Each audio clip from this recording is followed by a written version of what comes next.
Nema raja bez očaja. Nenad Neša Belobrđanin.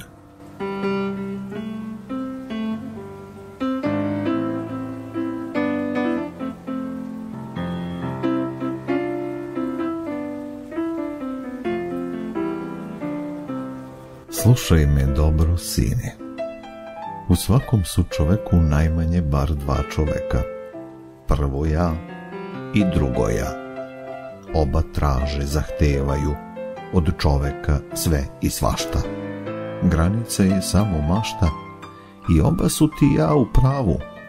Dugo sam mislio o tome, ali malo je to previše za ovu jednu glavu, jer prvo ja je mudrost, a drugo ja je ludost.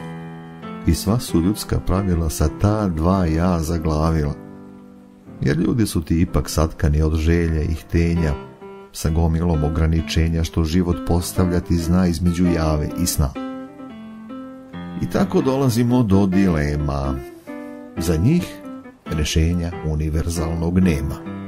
Kod dilema ni logika ne pomaže, niti pamet čista bistra. Ne pomažu ni mudrost life coacha svetskog glasa, ni mudrosti neke drevne. Dileme su svakodnevne i ni jedna s jednom ista, tako da ti od njih nema spasa. Da se vineš u visine svojih ideala, potrebno je u dubini duše svoje da postaviš ogledala. Ušuškani konformizmom, ideali sjajno zvuče.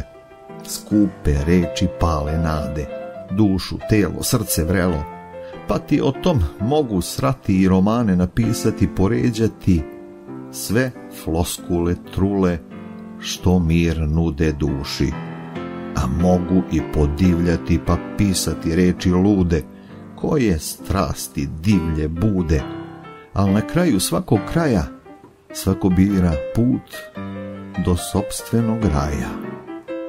Ipak, najteži je prvi korak.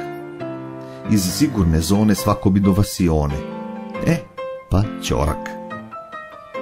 Nema raja bez očaja. Raj je grešno savršenstvo. Ili smo tamo, ili nismo. Ako nismo, bit ćemo gde jesmo.